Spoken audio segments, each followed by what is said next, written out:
Within the property portfolio, as I say, the trade unions asked to have a bit more detail about that this year. We are unusual as a pension fund in having a large chunk of money in agricultural land. The prime reason for having agricultural land is that they're not making it anymore. It is a rare asset.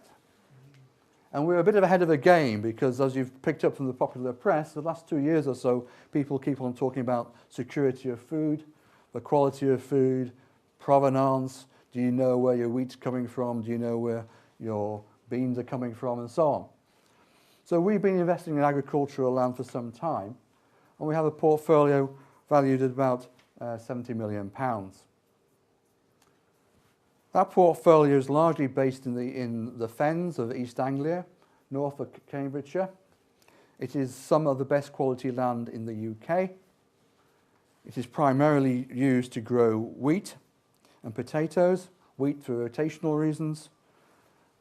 But last year our farms were the largest producer of sugar beet in the UK.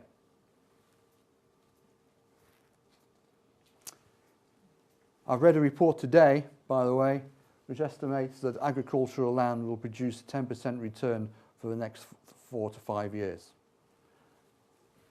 That is a nice, steady return, and I'm pleased we have that land in our portfolio. The border, the forestry allocation is relatively small. I have to say it was not my best investment decision ever when we bought it.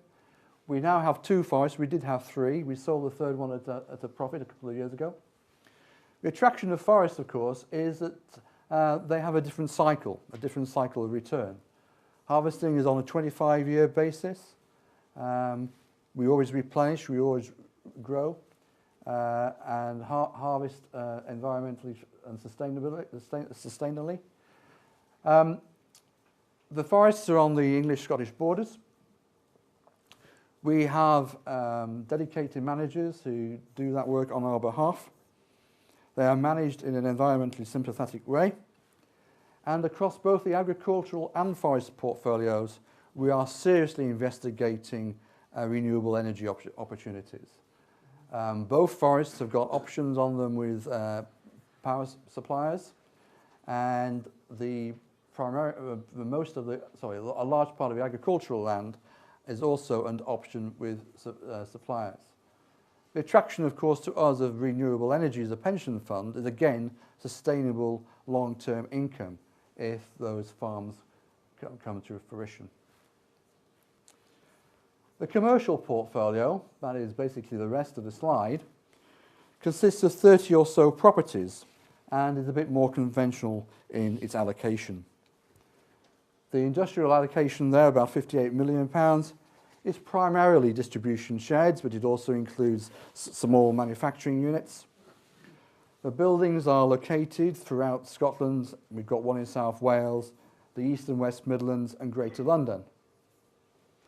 The fund's office allocation, £56 million, again is spread throughout the UK.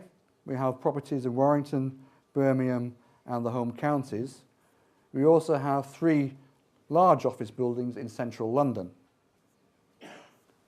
The retail portfolio, shops on the high street. Again, widely spread. We have shops in Dundee. We have shops in Bath, Ipswich, and Worthing, for example. Out-of-town retail, that's the £30 million bit, includes shopping parks in Grantham, Basingstoke, and Milton Keynes. We're spending a lot of money at Milton Keynes refurbishing it. 3 or 4 years ago, the main tenant there went into financial difficulties. The unit was vacated and subsequently firebombed. So we've had to refurbish that. I'm pleased to say that last year we signed up to a leading high street retailer. That has sort of started to regenerate the whole park, and we are progressively refurbishing it. It really looks good now, and we are getting some very interesting inquiries from retailers wanting space in that position. The underlying theme, again, on this portfolio is to spread your risk. So that is why we have allocations to all the sectors, because they all have slightly different business cycles. Within those sectors, we try to make sure we're not over-dependent on one particular tenant.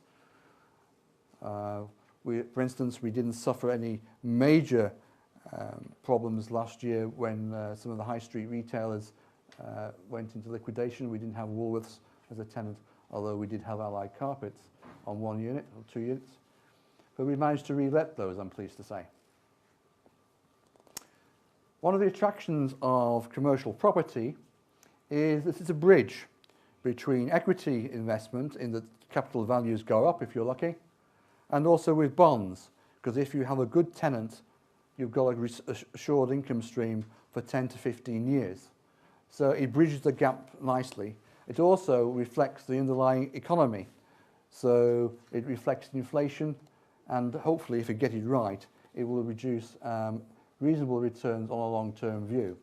So at the moment, I can buy a 15-year, with luck, I can buy a 15-year property with a good tenant at a yield of somewhere between 5.5% and 8%. I'll compare that to what I'm paying for an index-linked bond, as I mentioned earlier. So you've got to spread your risk, and we have been slowly building up our property exposure. Since the year end, we've completed development of a supermarket in North Wales. We started to build a hotel in Birmingham, and we bought an industrial office site in Aberdeen. We have also been selling into markets as opportunities arise. So we sold an office in Watford, and I've instructed a sale this afternoon on another building. Now, recent projects have concentrated on achieving long-term secure income for the fund. Just to repeat what I've just said about bonds, whatever your view of Tesco as a company or destroying the high street or whatever, from a pension point of view, if you can secure Tesco on a 20-year lease at a yield of 6%, as I say, that's far more attractive than buying an index-linked gilt at 0.6.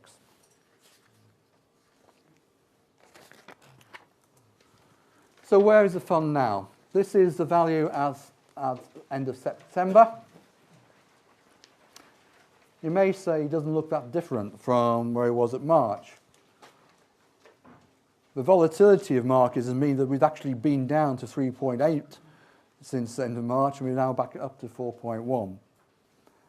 We're actually currently about 4.2 billion, which is the highest market value the fund has ever had. The portfolio mix has not changed substantially, but we have been gently adding to our equity positions and reducing cash. It is important to remember when we talk about UK equities that actually so many of our companies have overseas earnings that it doesn't necessarily reflect our view upon the UK economy. We think we have got concerns about the UK economy in the short term. We think there are dangers out there, and we're therefore cautious. But the UK equity market is a slightly different animal. And this explains why, to many lay people, it's unbelievable. But when the UK economy is really going through the doldrums, the UK equity market can be quite strong. That is because the majority of our UK, of our larger companies, have overseas earnings in their profit mix. So, let's get back to the quiz. I hope I've illustrated why long-term income is so important to a pension fund, and that is why we need to understand about longevity and living longer. That is the answer, 2004. Hands up those who guessed 2004. Do you want a job?